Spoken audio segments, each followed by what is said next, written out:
오늘 고린도 후서 5장 16절에서 21절 말씀을 가지고 하나님과 화해하라는 제목으로 함께 은혜를 나누고자 합니다. 오늘 말씀 이해를 돕기 위해서 4장 1절부터 5장 15절까지 제가 간단히 요약해 보겠습니다. 바울 일행은 그리스도의 영광을 선포하기 위해 고린도 교회 성도들의 종이 되었다고 했습니다. 그러면서 질그릇 안에 담긴 것 같은 자신들에게, 질그릇과 같은 자신들 안에 담긴 하나님의 보물을 자랑했고, 또 텐트와 같은 곧 철거될 몸을 입고 살면서 그 안에 담긴 그리스도의 영광을 자랑했습니다. 그것은 하나님께서 성령을 주셔서 분명히 보증해 주셨기 때문입니다. 자신들은 이미 하나님 앞에 환히 드러났다는 것입니다. 하나님께서 자신들의 속을 다 아신다는 거예요.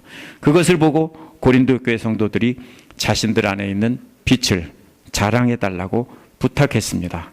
자기 자랑하자 해달라고 하니까 미친 거 아니냐 이렇게 생각하니까 뭐라고 합니까? 미쳤어도 하나님을 위해 미친 거고, 온전하다고 해도 고린도 교회 성도들을 위해 온전한 것이다, 이렇게 했습니다.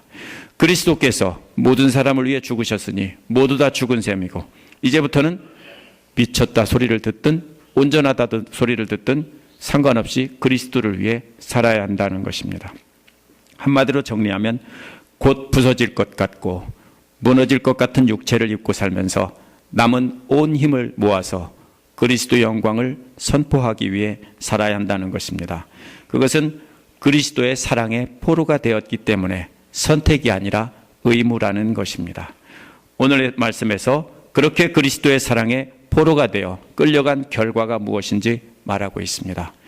보통 포로로 끌려가면 죽든지 노예가 되는 것이 보통입니다. 그런데 그리스도의 사랑의 포로가 된 바울 일행은 놀라운 변화를 체험했다는 것입니다. 그것을 보고 고린도 교회 성도들도 그렇게 놀라운 변화를 경험하자는 겁니다. 오늘 말씀을 보면서 우리도 그리스도의 사랑의 포로가 되면 어떤 변화가 일어났는지 알아보고 변화된 우리가 어떻게 살아야 되는지 생각해 보는 시간을 갖도록 하겠습니다. 첫 번째로 그리스도의 사랑의 포로가 된 결과, 첫 번째로 새로운 피조물이다, 이렇게 말하고 있습니다. 15절에서 16절입니다. 16절은 그러므로라는 말로 시작을 합니다. 그리스도의 사랑의 포로가 되었으므로 이제는 그리스도를 위해 살아야 함으로라는 뜻입니다. 그리스도의 사랑이 우리의 담이 되고 강둑이 되어서 우리를 인도한다고 했습니다. 그 사랑의 포로가 되어서 그리스도를 위해 살게 되면 일어나는 그 변화는 이제부터는 그리스도의 사랑에 붙잡혀서 그리스도를 위해 살아야 한다는 것입니다. 그 이후에 첫 번째 변화는 육신을 따라 알려하지 않는다는 것입니다. 예수 그리스도를 위해 살아야 한다는 것을 알았다면 육신의 잣대로 사람을 평가하지 말아야 한다는 것입니다. 이는 그리스도의 사랑을 경험한 뒤에 세상을 보는 관점이 바뀌었다는 것입니다. 관점이 뭡니까? 영어로 point of view죠. 관점이 바뀌었다는 겁니다. 전에는 육신의 잣대로 평가를 했는데 바울에게 육신의 잣대는 두 가지 자가 있었습니다. 하나는 혈통적으로 유대인인 바울은 유대인인 관점에서 평가를 했습니다. 율법에 따라 판단했고 유대인만이 구원받은 사람이라고 판단했고 메시아가 오면 유대인을 구원하러 오실 것이다, 이렇게 판단했다는 뜻입니다. 자신이 받은 교육을 그리스 철학과 수사학 등 학문적 지식에 근거해서 판단했습니다. 자신이 교육을 바탕으로 세상 사람들을 평가했던 것입니다. 우리도 쉽게 그렇게 하죠. 그러나 바울은 이제부터는 그렇게 하지 않는다는 것입니다. 조금 바뀐 것이 아니라 관점이 완전히 변했다는 것입니다. 예수님 알기 전에는 세상적인 관점으로 바라보던 판단 기준이 이제는 완전히 바뀌고 세상적인 기준은 다 버렸다는 것입니다. 얼마나 완전히 버렸는지를 말하기 위해서 극단적으로 선택한 예가 예수 그리스도입니다. 예수 그리스도를 바라보던 관점까지도 완전히 바뀌었다는 것입니다. 바울이 생각하는 그리스도는 구약에 예언된 유대인들을 구원하러 오실 메시아였습니다. 과거에는 그렇게 알았다는 것입니다. 그러나 이제는 그렇게 알지 않는다는 것입니다. 원어는 더 이상 그같이 알지 않는다, 이런 뜻입니다. 그리스도의 사랑을 안 뒤부터 민족이나 사회적 지위나 지적 능력이나 육체적 조건들을 따라 판단하지 않는다는 것입니다. 고린도 전서를 보면 심지어는 겉으로 드러나는 영적 은사들에 의해서도 판단하지 않는다고 했습니다. 이렇게 말하는 이유가 무엇입니까? 아직도 고린도 교회 성도들의 관점이 바뀌지 않았다는 것입니다. 나는 이렇게 바뀌었다라고 자랑을 하는 이유가 뭡니까? 모두가 다 그렇게 바뀌었으면 그렇게 말할 필요가 없죠. 17절 맨 앞에도 그러므로라는 말이 나옵니다. 이처럼 그리스도의 사랑을 깨닫고 세상을 판단하는 관점이 완전히 바뀌었으므로, 이런 말입니다. 그러면 누구든지 새로운 피조물이라고 했습니다. 누구든지 새로운 피조물입니다. 이는 모든 사람에게 적용할 수 있는 말이지만 1차적으로는 바울 자신이 새로운 피조물이 이미 되었다는 것입니다. 그러면서 뭡니까? 누구든지 새로운 피조물이라는 건 뭐예요? 누구든지 자기처럼 그렇게 믿고 변화된 관점으로 살면은 누구나 다 새로운 피조물이라는 겁니다. 자신의 경험을 말하면서 새롭게 변화된 자신을 보고 여러분도 변화를 받으라는 뜻입니다. 이 새로운 피조물이라는 말은요, 원래 유대교에서 이방인들이 유대교 율법에 따라 입교할 때 쓰던 말입니다. 유대인들은 이방인들을 개나 돼지처럼 취급했는데 유대교에 입교하고 나니까 드디어 이 개, 돼지들이 사람이 되었구나, 이 정도로 취급했던 것입니다. 그럴 때 새로운 피조물이라는 말을 썼습니다. 바울이 새로운 피조물이라는 말을 쓰기 전에 육신의 잣대로 알지 않는다고 선언한 이유가 바로 여기 있습니다. 새로운 피조물이라는 말은 쓰긴 쓰지만은 과거에 유대인들이 쓰던 그런 관점에서 새로운 피조물이 아니라는 것입니다. 자체가 분명히 다르다는 것입니다. 이제는 유대인들의 기준처럼 유대인이냐 이방인이냐가 아니라 새로운 피조물의 기준은 뭐라고 되어 있습니까? 그리스도 안에 있으면입니다. 그리스도 안에 있으면 새로운 피조물이라는 것입니다. 예수 그리스도의 사랑 안에 있으면 이란 뜻이고, 부활하신 그리스도와 연합했다면 이란 뜻입니다. 그리스도와 연합해서 그리스도의 사랑 안에 거하고 있다면 이제는 유대인도 아니고 이방인도 아니고 새로운 피조물, 뭡니까? 크리스찬이라는 겁니다. 이제 유대인이 어디 있냐, 이방인이 어디 있냐, 다 없다. 예수 그리스도 안에 있으면 다 새로운 피조물인데 크리스찬이다, 그리스도인이다 라는 것입니다. 옛 것은 지나갔다고 했습니다. 이 말은 한 번 지나간 사건을 말합니다. 사진으로 말하면, 영상으로 말하면 한 장의 사진입니다. 찰칵하고 지나가는 사진입니다. 영어나 한국에는 그런 표현이 없어요. 옛 것은 지나고 그 순간, 예수 그리스도를 아는 순간 바로 옛 것은 지나갔다는 것입니다. 다메섹 도상에서 예수님을 만난 그 순간 옛 것은 지나갔습니다. 여러분도 예수 그리스도의 사랑을 깨닫고 그분을 영접했다면 그 순간 이미 옛 것은 지나갔습니다. 이미 없다는 것입니다. 보라라는 말은 신기한 구경거리를 가리키는 말입니다. 야, 저것 좀 봐 라고 말하는 것과 같습니다. 옛 것은 지나가고 새 것이 되었기 때문에 그 새 모습을 보라는 겁니다. 누구를 보라는 걸까요? 보라. 바울이 나를 보라는 거예요. 나와 바울 일행과 바울과 함께 있는 그 일행을 보라는 거예요. 나 좀 봐라 하는 거예요. 앞에서 자랑하는 것이 아니라고 했죠. 자기 자랑이 아니라고 했죠. 새롭게 변화된 자신을 보라는 건데, 그것은 자신들의 안에 있는 예수 그리스도의 빛을 보라는 거예요. 옛 것은 지나갔다는 말은 한순간의 사건이라면, 새 것이 되었다라는 말은 계속되고 있다는 뜻의 말이에요. 이게 뭐예요? 동영상이에요. 이건 쭉 찍히는데 지금도 계속 찍히고 있는 동영상입니다. 따라서 새 것이 되면 옛 것은 휙 지나가는 것이지만 새 것은 계속 되는 것입니다. 계속 새 것인 상태로 머물고 있는 것입니다. 그래서 첫 번째로 우리가 포로로 된 결과 새 것이 된 것입니다. 두 번째로 그리스도의 사랑의 포로가 된 결과는 18절 19절에 나와 있는 것처럼 화해의 선포자입니다. 18절에서 이 모든 것이라고 한 것은 앞에서 말한 새로운 피조물들입니다. 모든 새로운 피조물들은 전부 하나님에게서 났다는 것입니다. 세상을 창조하시고 인간을 창조하신 하나님께서 이제 또다시 창조를 하셨는데 예수 그리스도 안에서 새로운 피조물을 창조하셨다는 겁니다. 이 창조가 어디서 왔냐? 하나님에게서 왔다는 겁니다. 바울이 말로 선포한다고 해서 바울이 창조하는 게 아니고 하나님에게서 왔다는 것입니다. 천지를 창조하실 때 사람을 만드신 것처럼 예수 그리스도를 믿으면 새 사람으로 만드신다는 뜻입니다. 새로운 피조물이 되었다는 뜻은 하나님과 화해하게 되었다는 뜻입니다. 원래 하나님이 처음 지으신 아담과 하와는 하나님과 가까이 친하게 지내던 사람들입니다. 그러나 죄를 범함으로써 하나님과 원수가 되었습니다.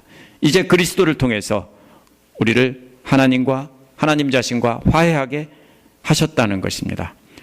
누가 시작했습니까? 하나님 편에서 화해를 시작했고 또 완성하셨습니다. 그리스도는 하나님의 화해를 이루는 하나님의 대리인이고 우리는 그 수혜자인 셈입니다.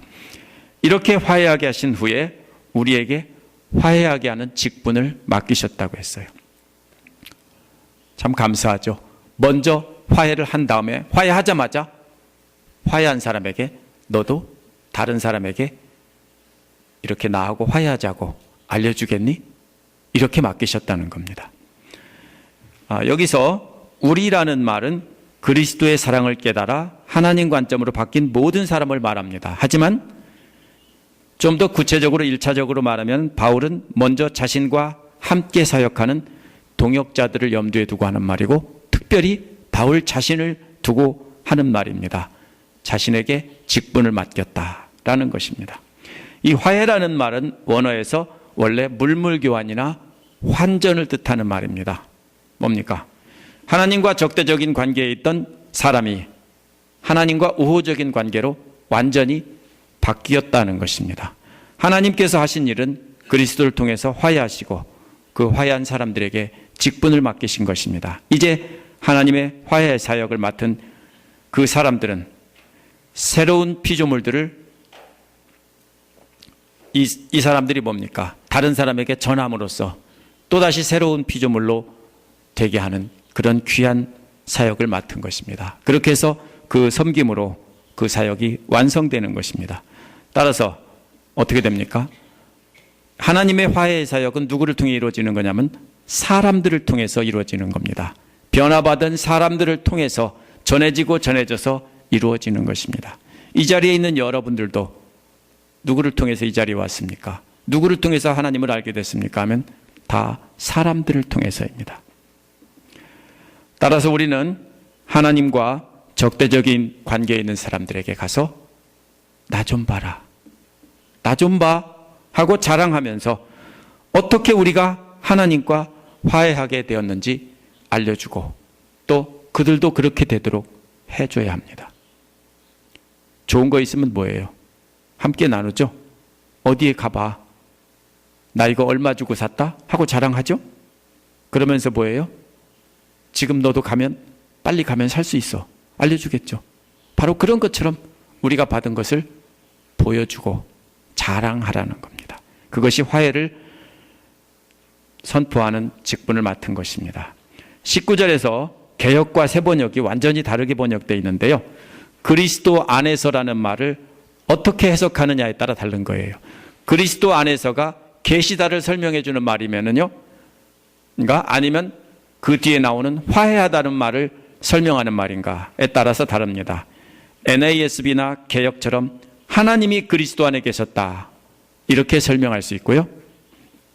또 번역할 수 있고 또 하나님이 세상을 그리스도 안에서 자기와 화해하게 하셨다. 그리스도 안에서 화해하게 하셨다. 이렇게 해석할 수도 있습니다. 저는 분명히 NASB가 옳다고 봅니다. 왜냐하면 원어의 어수는요. 하나님이 계셨다.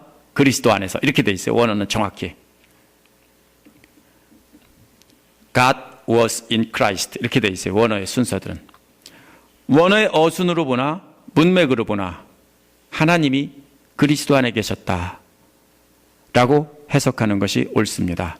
왜냐하면 19절은 화해의 사역이 어떻게 그리스도를 통해 이루어지는지를 18절을 보충 설명한 것이기 때문입니다. 바울은 주저없이 하나님이 그리스도 안에 계셨다고 담대히 말하고 있습니다. 그렇기 때문에 18절에서 그리스도를 통해 그 사역이 이루어질 수 있다는 것입니다. 그리스도를 통해서 우리가 하나님과 화해할 수 있었던 것은 하나님이 예수 그리스도 안에 계셨기 때문입니다. 예수님도 복음서 여러 곳에서 자신이 곧 하나님임을 말씀하셨습니다. 빌립이 아버지를 보여달라고 할 때 예수님은 요한복음 14장 9절에서 나를 본 자는 아버지를 보았거늘 어찌하여 아버지를 보이라 하느냐 라고 하셨습니다. 복음서와 비교해봐도 하나님이 그리스도 안에 계셨다라는 것이 분명히 맞습니다. 하나님이 그리스도 안에 계셨기 때문에 그리스도를 통해서 세상이 하나님과 화해를 하게 된 것입니다. 세상이란 모든 사람들, 특별히 믿지 않는 사람들을 가리키는 말입니다. 하나님이 그리스도 안에 계셨기 때문에 사람들의 죄를 따지지 않고 화목하게 하는 말씀을 맡겨주신 것입니다. 특히 바울은 어떤 사람입니까? 예수 믿는 사람을 잡아 죽이는데 앞장섰던 죄인 중에 괴수라고 했습니다. 그런 사람에게도 화해하자마자 그걸 맡기는 거예요. 쉽겠어요? 그런 일 맡기겠어요? 도둑질하던 사람한테, 엄청난 도둑한테 용서해주고 귀한 물건 맡겨주고서 그 사람들에게 나눠주라고 할 수 있겠어요? 근데 하나님은 그렇게 하셨다고요. 따지지 않았다고요. 그래서 18절에서 화목해 하는 말씀이란 18절에서 화해의 직분이라는 말을 설명한 말이에요. 18절에서는 화목해 하는 직분이라고 했고 19절에서는 그 화목해 하는 말씀이라고 한 거예요. 즉 우리가 맡은 화해의 직분은 뭡니까? 말씀을 전하는 것입니다. 그리스도의 사랑의 포로가 된 결과 우리는 그리스도를 통한 화해의 말씀을 전하는 놀라운 직분을 맡게 된 것입니다. 세 번째로 그리스도의 사랑의 포로가 된 결과 우리는 그리스도의 대사가 되었습니다. 20절에 그러므로라는 말은요, 화해의 말씀을 전하는 직분을 맡았으므로라는 뜻입니다. 직분을 맡았기 때문에 우리는 그리스도의 사절, 사신이 된 것입니다. 사절이나 사신으로 번역된 말은 원래 로마 제국의 황제를 대신해서 일하는 사람들을 가리키는 말입니다. 오늘날로 말하면 대사라고 해야 맞는 말입니다. 그러므로 우리는 그리스도를 위한 사신입니다. 개역처럼 그리스도를 대신하여 라고 할 수도 있고 새 번역처럼 그리스도의라고 할 수도 있습니다. 모두가 다 뭡니까? 공통점은 그리스도를 대신해서나 그리스도의나 보낸 사람이 그리스도라는 뜻입니다. 오늘날 미국 대통령이 파견한 대사가 세계 각 나라에 가 있겠죠? 그러면 그 대사는 미국 대통령을 대신한다고 해도 되고 미국 대통령의 대사라고 해도 됩니다. 같은 말이에요. 따라서 그리스도의 사랑의 포로가 된 사람들은 모두가 그리스도의 대사입니다. 바울 일행은 바로 자신들이 그리스도의 대사라고 말하고 있습니다. 그러면 대사가 어떤 일을 하는가 하는 것을 알면은 우리가 쉽게 생각할 수 있습니다. 그리스도의 대사가 어떤 일을 합니까? 하나님이 바울 일행을 통해서 권고하신다고 했습니다. 오늘날 대사는 단 한마디도 자기 생각을 말하는 법이 없습니다. 큰일 나죠. 그랬다가는 본국의 대통령이 지시한 것을 그대로 전합니다. 만약 지시받은 내용에서 벗어나는 일이 있으면 어떻게 할까요? 잠시 멈췄다가 다시 연락해보고 다시 전하는 것이 보통입니다. 혼자서 판단하지 않습니다. 바울도 자신이 전하고 있는 화해의 복음은 자신의 말이 아니라는 것입니다. 하나님께서 권고하시는 말씀이 자신들의 입술을 통해서 그대로 전해진다는 뜻입니다. 따라서 하나님의 권고가 바울 일행의 입술을 통해서 그대로 전해지는 것이지 자기 말이 아니라는 겁니다.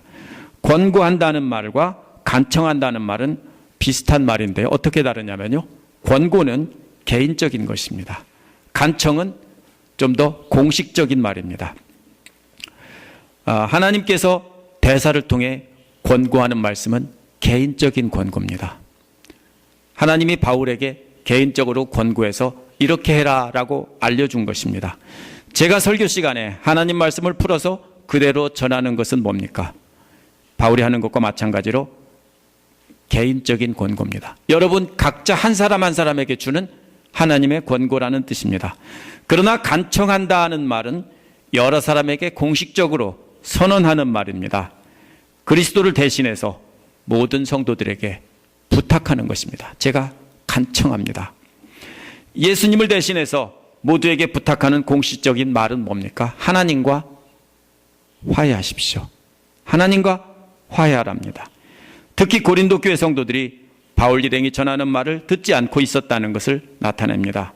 바울 일행이 그리스도의 대사인데 그리스도 안에 하나님이 계시기 때문에 결국 자신들은 하나님의 대사라는 뜻입니다. 자신들의 말을 듣지 않는 것은 심각한 문제입니다. 자신들의 말을 안 듣는다고 심각한 문제가 아니라 하나님의 말씀을 안 듣기 때문에 심각한 문제인 것입니다. 고린도 교회 성도들은 바울 일행의 말을 안 듣고 다른 거짓 교사들의 영향을 받았던 것입니다. 그래서 배교의 위험까지 있었기 때문에 이렇게 부탁하고 있는 것입니다. 그러면 우리도 전하는 자가 진짜 그리스도의 대사인가 가짜인가 구별할 줄 알아야 됩니다. 때로는 가짜가 나타나서 자신의 말을 전하면서 자기가 진짜 그리스도의 대사라고 말할지도 모릅니다. 어떻게 구별합니까? 성경을 늘 보고 묵상하면서 깨어있으면 하나님께서 영분별의 능력을 주시고 누가 진짜 그리스도의 대사고 누가 그리스도의 참된 말을 전하는지 알 수 있습니다. 21절은 하나님과 화목해야 하는 이유를 설명한 겁니다. 그리스도는 죄를 모르는 분이라고 했습니다. 죄란 하나님을 거역하고 하나님과 원수된 것을 말합니다. 그리스도를 모르는 사람은 모두가 하나님과 원수가 되어 살아갑니다. 그런데 죄를 모르는 분이 우리의 죄를 위해 대신 죽은 것입니다. 죄의 반대말이 뭡니까? 하나님의 의입니다. 세상의 의는 죄 지은 사람이 죄값을 치르는 것이 세상의 의입니다. 그런데 하나님의 의는 세상의 의와는 다릅니다. 죄를 모르는 분이 우리를 대신해서 우리 모두의 죄를 지고 돌아가셨기에 우리는 이제 그리스도 안에서 하나님의 의가 된 것입니다. 하나님께서 옳다라고 하시고 죄 없다라고 인정해 준 것입니다. 여기서 되게 한다라는 말은요, 그리스도를 믿는 사람들의 신분 변화예요. 영어의 비동사와 같은 말입니다. 되게 한다. 전에는 죄인이었는데 이제는 하나님의 의가 된다는 것입니다. 하나님께서 무죄 판결하시고 우리와 친구가 되게 하셨다라는 뜻입니다. 따라서 여러분이 그리스도를 믿고 그 사랑 안에 거한다면 여러분은 죄인이 아니라 하나님의 친구의 신분으로 변화된 것입니다. 21절에서 말하는 바울의 마음속에는 이사야 53장이 있었을 것입니다. 그 중에 11절 뒷부분에는 나의 의로운 종이 자기의 지식으로 많은 사람을 의롭게 하며 그들의 죄악을 친히 담당하리라 라고 했습니다. 예수 그리스도께서 하나님 말씀의 참뜻을 사람들에게 가르치셔서 깨닫게 하신다는 겁니다. 그것이 예수님의 지상사역입니다. 그 말씀을 듣고 그분을 영접하는 자들의 죄를 담당하셔서 무죄를 선고하시고 하나님과 화해하게 하신다는 겁니다. 이 말을 하는 것은 모두 무슨 뜻입니까? 그러니 하나님과 화해하라는 것입니다. 우리가 해야 되는 것은 바로 하나님과 화해하라는 것입니다. 오늘 말씀을 정리해 보겠습니다. 저와 여러분은 그리스도의 사랑에 붙잡혀 살게 되었기 때문에 이제는 새로운 피조물이 되었습니다. 따라서 이제 세상적인 기준으로 서로를 판단해서는 안 됩니다. 새로운 피조물이 되었을 뿐 아니라 하나님과 화해하는 직분까지도 맡았습니다. 화해를 선포하는 직분은 예수 그리스도를 증거함으로 감당하는 것입니다. 그렇게 화해의 직분을 감당한다면 우리는 그리스도의 대사인 것입니다. 우리가 그리스도의 대사가 되었다면 무엇을 말해야 합니까? 이제부터는 함부로 내 생각대로 말하고 내 생각대로 판단해서는 안 됩니다. 우리가 말로 전하고 행동으로 보여주는 모든 것은 그리스도의 대사답게 말하고 행동해야 됩니다. 잘 모르겠으면 기도하고 하나님의 뜻을 찾은 뒤에 대답해야 합니다. 그 중에서 우리가 전해야 할 가장 중요한 말은 하나님과 화목하라, 하나님과 화해하라는 겁니다. 믿지 않는 자들을 향해서 하나님과 화해하라는 그 말을 전해야 되는 것이 우리의 가장 큰 임무입니다. 하나님과 원수된 사람들에게 하나님과 화해하라고 간청을 해야 되는 겁니다. 제발 좀 하나님과 화해하십시오. 하나님과 화목하는 길은 예수 그리스도를 영접하는 것입니다. 예수 그리스도를 영접한다는 것은 말로만 되는 것이 아니라 그분의 말씀을 마음에 담고 그 사랑의 포로가 되어서 그 사랑을 따라 행하는 것입니다. 왜 그렇게 해야 됩니까? 그 이유는 죄를 알지도 못하신 분이 우리 죄를 대신 담당하셨기 때문입니다. 그래서 죽어야만 할 우리가 살아났기 때문입니다. 마지막 21절을 전하던 바울의 마음속에는 이사야 53장이 있었습니다. 그 중에서 이사야 53장 5절, 6절을 함께 읽어보고 하나님과 화목하라고 간절하게 간청하던 바울의 마음을 생각해 보겠습니다. 제가 읽어드리겠습니다. 그가 찔림은 우리의 허물을 인함이요 그가 상함은 우리의 죄악을 인함이라. 그가 징계를 받음으로 우리가 평화를 누리고 그가 채찍에 맞음으로 우리가 나음을 입었도다. 우리는 다 양 같아서 그릇 행하여 각기 제 길로 갔거늘 여호와께서는 우리 무리의 죄악을 그에게 담당시키셨도다. 이것이 바울의 마음속에 있던 화해하라면서 왜 화해해야 하는지 그 이유입니다.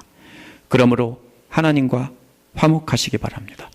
이미 화목하신 분들은 화해의 복음을 전하는 일꾼이 되시기 바랍니다. 그 사명을 맡았기에 우리는 그리스도의 대사입니다. 기도하겠습니다.